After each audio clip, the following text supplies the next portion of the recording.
Welcome to Melt. I'm Suresh Venkat. This week, we're slicing and dicing India's $50 billion fresh meat and fish industry with self-titled Proficorn, Fresh to Home.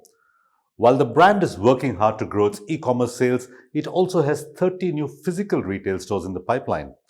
To know more, we're in conversation with Shan Kadavil, co-founder and CEO, Fresh to Home. What's the Omnichannel marketing strategy driving this growth? Let's find out as we get ready to melt with Shan Kadavil. Shan Kadavil, welcome to Melt. For starters, give us a breakdown on how the fish and meat market works in India because it's very different from other commodities, isn't it?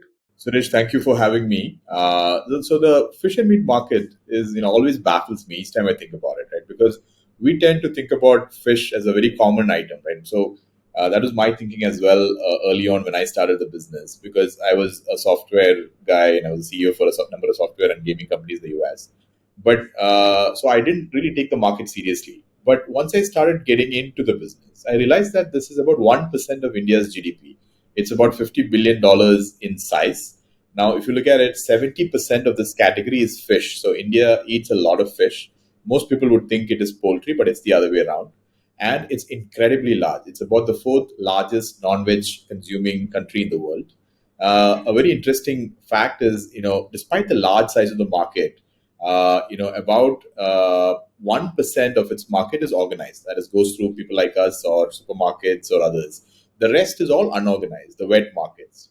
So that's incredibly beautiful, right? In the sense that it's so fragmented that from a business standpoint and a consumer standpoint, there are real problems to solve that, encourages an entrepreneur like me. But at the same time, from a country perspective, is incredibly large, and organizing this industry is an amazingly good benefit to the fishermen and farmers. Okay, so $50 billion is a big market. So when you constructed the brand Fresh to Home, what were some of the core brand values? What does the brand Fresh to Home stand for?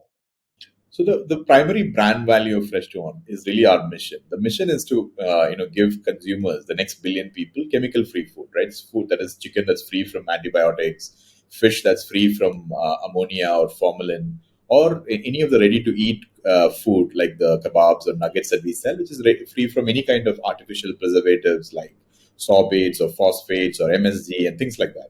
And that is exemplified through the brand. So any of our brand communication, if you look at it, our primary motto is no shortcuts, right? So we don't do anything that is jugaad in food. Give you an example. We took at least 2 years to launch our brand of sausages, which is something that most other fish and meat players already have it. How do I substitute the extra juiciness that the sorbates or the phosphates give you with natural ingredients? So that's really an example, but that exemplifies the brand. And you can see that whether it's in our communication, in the way that we can treat the consumers, the way that we do sourcing, that's how we build the brand. This no shortcut approach is both a mission and a marketing philosophy. Now, Shan, I understand why it works as a mission. How does it work as a marketing platform, this no shortcut approach? So I think if you look at it, the no shortcuts is something that we do, in the way that we used to eat many years ago, right? I grew up in a small village in Kerala. I would have a small river or a pond next to me. Then I would have the seashores of a place called Panani next to me. And I would eat the fish that's caught directly from there. I would eat the freshwater fish. We would have our own paddy fields where we would get the rice. So, and then fast forward that I think about 99 onwards, I was in the US, and I've completely switched away to a completely different experience, right? So, and then after 2 companies in the US, after I came back, it was really not entirely for profit, right? So this is really not the mission was not really about putting up another startup, because I'd done 2 of those, right? And 2 of them were listed in NASDAQ. And so it was really about going back to the roots and figuring out how do I bring that kind of an environment back to millions of consumers. Now, that's why you earlier thought about it. Why is it not just a founder's mission, but also a brand marketing? We've been able to translate that by talking about source. So if you looked at some of our ads, so for example, there was a very popular ad that starred Ranveer Singh. Here, Ranveer Singh is acting as 2 sides of the spectrum, right? He's first, he's a bit of an anti-hero, where he's posing as a snake oil salesman, trying to sell antibiotics to our farmers or in the poultry farms. And then he rejects it, and then the real Ranveer Singh, who's our brand ambassador, comes on, and that's a very humorous take on it. But this exemplifies the no shortcuts, right? So everything we do, whether it's in rearing birds, in catching fish, in doing contract farming, in giving sustainable value to fishermen, all of that, and also the way that we communicate to the consumers, is all exemplified by this value of no chemicals. And we've done that across packaging, across the commercials, across our brand manuals, across the print ads that we do. So that's how we build the brand. Shan, tell us about your choice of Ranveer Singh as your brand ambassador. Why choose him? So beyond the obvious fact that he's the number one hero in India today, right? He's the best brand available, and from both a trust perspective, from an acting perspective, and in a brand value perspective. But more than that, what we wanted to do, and what I described earlier, is really about describing no shortcuts in a humorous manner. And that there was no better actor than Ranveer Singh to do that, right? So he's equally fluent in playing the anti-hero and also the hero in the end, right? And he did it brilliantly. Like, the humorous take on it was not even scripted on it, and he delivered it beautifully. It also delivered trust and appeal back to the consumer, and that was the biggest value that we got from the campaign. Now let's tackle your core claim that your meats are completely antibiotic and chemical free. How do you back up that claim? So we almost do that. So what we do that, there are two aspects to how we source our fish and poultry. Let's talk about fish first. Fish is sourced across 5,000 harbors in India by over 15 million fishermen. Of course, we don't have all of those fishermen on our platform, but we are present in 300 harbors with around 3,000 fishermen who directly auction with us. So if you look at fish and why there are chemicals in the supply chain, it's because there are middlemen in the whole process, right? So if you're trying to sell fish from, let's say, Cochin to a city like Bangalore, you would see that there is at least 3 or 4 change of hands that happens. We don't do that. We go directly to the fishermen and farmers. We use a patented technology that is now used by all of these 3,000 fishermen, which allows them, and these are not the most literate people, to auction their produce using a phone-based app back to Fresh to Home. And that's how we are able to manage traceability. We know down to which boat the fish has come from, and that's an amazingly important aspect of our claims, right? Because we know directly where the source comes from. It makes it easier. In the case of freshwater fish like basa or prawns or the others, here we do contract farming. Here we give the feed and the seed back to the farmers. We enable them with capital in a very sustainable manner, and then they do the farming, and then so we again know the traceability there. Then coming to poultry, our poultry again is vertically integrated, right? So on the platform, we go down and we enable hatcheries, we have feed mills, and then we give them to farmers and we do a guaranteed buyback. So pretty much all of the supply chain is traceable. We know it direct to the farmers and the producers. And more importantly, as a consumer, you can actually go down to our website or our app. You can download the batch of the latest product that has been sold to you, let's say a chicken. You can see the verification done by a reputed third party lab on about 100 to 120 antibiotics that have been tested, and you can be at ease. So, this is really how we manage traceability across the supply chain. You call yourself a Proficorn, a startup that is operationally profitable. Has this positioning helped your brand?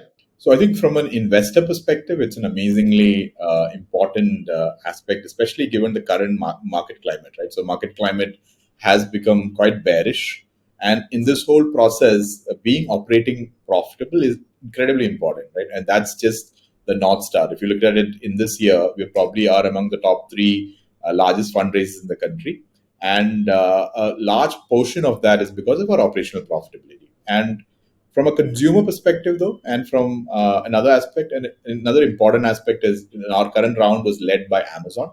So you asked earlier about validating those claims, right? Antibiotic free and chemical free. So Amazon is known for its diligence. So that entire diligence process took some 4 to 6 months time, and they visited pretty much all of our farms, all of our fishermen, and all of the harbors, and this whole claim has been validated. So from consumer perspective, it gives the peace of mind that the brand is, and the trust element can be trusted, is given the scale and the brand side of it. Now let's talk about brick and mortar strategy. You're setting up 30 physical stores in Bangalore. What's the strategy behind this? So great question. So we've already set up 30 stores. We are now setting up another 100 more. So what we found is that the early adopters, right? Once you go past the early adopters in an online first brand, then and especially in a category like us, touch and feel is very important for the first time purchase, and it may not be as important as you get to the second or the third time purchase. But especially with a slightly more older audience, it's important to garner that trust with that brick and mortar experience. So what we've done now, and this is really in building the brand from an online first brand to an omni-channel brand, is really set up physical experience stores or physical offline stores where consumers can come, touch and feel, understand the brand. There's a real human being there that they feel that there's a trust factor. And then going forward, after the second or third purchase, automatically the purchase habit then moves online. So it's an offline to online strategy. It's worked out really well for us. Those 30 stores that you talked about are delivering about 20% of the new users that we get from Bangalore. So it's an incredibly big milestone in our journey, from maturing from sort of a early to mid stage startup to a growth stage startup. And that's really a big pivot in our strategy. What are the core principles of your omni-channel strategy? So the core principles remain the same, right? It's all about trust. It's all about developing the consumer trust around the no chemicals and the no preservatives part of it, and they can understand and feel that when you come there to any of our physical stores, the all of the material that talks about traceability, talks about the no antibiotics in poultry, all of that can be seen firsthand, and more importantly, you can gauge the freshness of the fish, right? Because it's pre-cut, it's not kept in a cut format, so you can actually touch, feel, figure this out. Then you can buy, and then after that, you then have a seamless experience to move from an offline experience back to an online first experience, and that's really the big part of doing a brick and mortar rollout. Shan, you operate in a largely disorganized $50 billion market. What does it take to build a brand in this environment? It's incredibly difficult because there are two aspects to it. There is the regular consumer brand building, which is similar to building a FMCG brand or a CPG brand. But there is also the other side of the equation, which is trying to build a brand among the fishermen, right? Because at the end of the day, our success lies in the hands of enabling the fishermen, giving them sustainability, ensuring that they trust us. Now, I talked to you earlier about an electronic auctions platform. Now, a fisherman will not understand that because trying to explain technology to a fisherman, especially in a market where there's largely all cash driven, right? And we don't use cash. We basically all are banking driven. So trying to bring fishermen from that kind of an unorganized behavior into an organized segment is incredibly challenging. And I would not have been able to do this on my own. But thankfully, my co-founder, Matthew, is a fish exporter and he understands this whole process quite well. So, and the technology side of him originally was intended to clone the way that he was actually dealing with fishermen. And we've done that. So we've created a brand by working with fishermen, and we've also done a fair amount of non commercial aspects of it, right? So we've been able to bring them back to the organized way of living. We've been able to give them higher value for their produce. We give them up to 20% higher price than what is prevalent in the local market. And because we cut off the middlemen and who are typically glorified money lenders, we are able to give them cash in time. So if you give them something that enables that, and in this scenario they feel like they've got their own livelihood under their control, it goes a long way in establishing trust, and which is what we've done, right? We've built a brand that's based on giving fair prices, giving a sustainable solution. For example, our farming, we basically enable probably about 100 farms across various different kinds of fish, across about 100 to 200 farmers and fishermen. So these are the other non sort of commercial ways of building a brand, and that's really what we've done. Okay, so I have to ask you this. Are you a tech company that happens to deliver food or a food company that happens to use a lot of tech? That's a very good question. Let me think about it. I think for sure we're a omni-channel food company that uses a lot of tech, right? Because at the end of the day, you can't build a brand based on technology. You fundamentally have to focus on your core USP, which is your product, and technology is just an enabling factor. Let's talk about your consumers' media habits. We see Fresh to Home using a fair amount of print advertising. What does print do for your brand? So I think it's important to understand our positioning, right? So our audience is largely the middle class and sort of the mass market. That's really the target audience that we are looking into.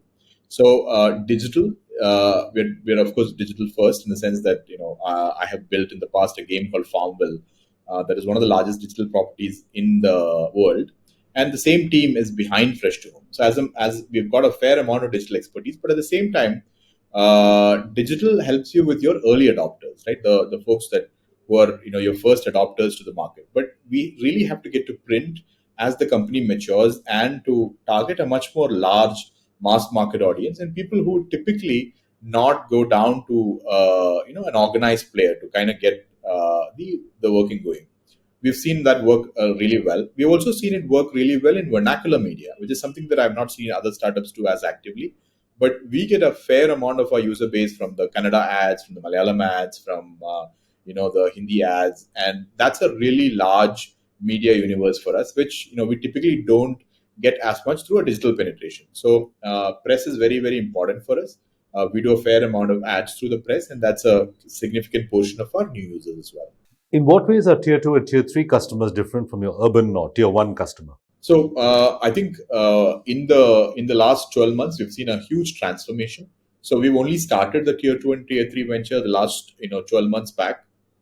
So about 18 months back, we were there only in like 12 to 13 cities, which was largely the metros in India. We are now in 160 cities, and this is a huge portion of this is tier 2 and tier 3. We see that the consumption habits, especially around branded, ready to eat and ready to cook and meat and fish, are catching up quite a bit. It's completely new in these markets, but there is a huge pent up demand for it. I'll give you an example. Is one of our largest markets in the tier 2 cities comes from Warangal. Now, I didn't know that Warangal would have that kind of an appetite for fish or meat, right? But it's incredibly large, and it is growing much faster than the metros. But at the same time, of course, the overall base is lower because the population density is lower. So it's still a early stage for us. But we are seeing that people are now, choosing, especially on the ready to cook and ready to eat items, which are not easily available in the tier 2 markets. There's a huge amount of demand. There is definitely demand for the organic like quality that we offer, right? No chemicals, no antibiotic residue. That seems to be a very, very recurring need because especially post COVID, focus on health has been quite important. Now that's no different whether you're in a tier 2 or tier 3 or in a tier 1 market. And language doesn't really matter, right? Because fundamentally all of our brand communication is in vernacular languages. What would you say are the core elements of your digital strategy? So our digital strategy is really about personalization. So we understand and we really know down to sort of the user habits, down to all kinds of parameters that we can target, right? Where everything from gender, demography, eating habits, which community are you from, and because of that, we are able to do really interesting things in targeting users with what they like. And we're also able to then do cross pollination. So for example, if you start out as a fish user, and we will then be able to immediately migrate you back to try out a new product, which could be a different chicken fillet or something of that sort. We are also able to do a fair amount of stuff with data. We are fundamentally a data company, so essentially doing a lot of things around A/B testing. I'll give you an interesting example. If you look at our website, you would see that the price of our fish is typically shown in half kg packs. Now, it's not very intuitive, right? Because I, as the CEO of the company, felt like we should do it in 1 kg packs because that's how typically fish would buy. People go to a wet market and buy fish. They would typically get prices in 1 kg packs. The team felt like they wanted to do half kg pack. Now, in traditionally in most companies, the CEO would win, but in this scenario, we are all about data. So we said, okay, let's go test it out. So we were able to, because we are an incredibly smart digital property, we were able to A/B test this whole process, right? So we were able to redirect some portion of the users back to the 500 kg prices, some portion to the 1 kg price, and we were able to find that the half kg prices had a 14 to 15% extra conversion when compared to the 1 kg price. It is completely counterintuitive, at least for me as a marketeer or a common sense products guy. But that's what the data showed. And fundamentally, that's really how we moved the whole process. So digital is all about understanding consumers, really understanding what they want, figuring out how to test it out. But at the same time, it cannot replace your mass market branding, a brand creation, and then how an omni-channel presence and others can reinforce that whole loop that we just talked about. Shan, are you one of those people who believes that all advertising is performance advertising? It has to be largely brand building, and performance can only be the conversion factor, right? You have to follow the basic principles that you have to build a brand, you have to reinforce what you're about, right? And that's really what you're to do. But then the point of conversion, after a consumer has heard at least 2 or 3 times about you through various different 365 approach to basically the whole media, the final conversion can be digital, and it can be a performance ad that you would see on a Google or a Facebook or some other media. but it cannot replace traditional brand building, which is really what we've done first, and then performance is just the conversion factor to add. You do a lot of work with fishermen and with farmers, and do you use this sort of engagement as a marketing tool? We don't do as much of it as we should, but part of it is really that this is the value system that we believe in. So we don't do it for the marketing segment of it, but we've been able to do some very interesting aspects of communicating the source with that, right? Because all of our ads will revolve around where the source is coming from, whether it's the fishermen, whether the farmers. An interesting thing that we have done is that if you've seen our brand ambassadors, right, beyond what we've done with Ranveer Singh and others, is really has been the actual fishermen that sell fish to us. So if you've seen our mutton farmers that we would use from Rajasthan, or if it would be the Taragans, which is a vernacular name for the fishermen in the harbors in Cochin, we have focused them and used them in our marketing material, and it's worked out beautifully because people then tend to develop that connect back with the fisherman community. So we used it in very creative ways, but at the same time, most of it is really a value system that we believe in, right? And we haven't really used that too much from a commercial perspective. Other than companies like Licious, who do you see as your real competition? So if you look at the overall market size, right, it's a $50 billion market, of which if you take the online players and if you look at the supermarket, it's a 750 million market.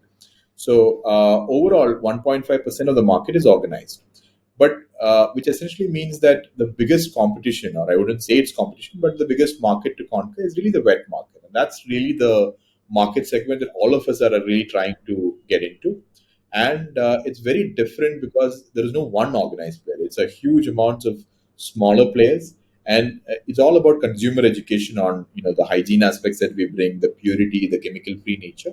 And so it's all about bridging the gap between that wet markets and nudging consumers to go in an organized buying habit. That's one of the other reasons why omnichannel is very important to us, right? Because omnichannel is perhaps the best way to capture the attention of that market and then move them online. Okay, Shan Kadavil of Fresh to Home, thank you for talking to us on Melt. Thank you, Suresh. Thank you for having me. And with that, it's a wrap on this episode. You can follow Melt on social media. The handle is Ready to Melt, or simply log on to readytomelt.com. If you'd like to follow me, it's @Suvenk on Twitter. Till next week, goodbye and thanks for watching.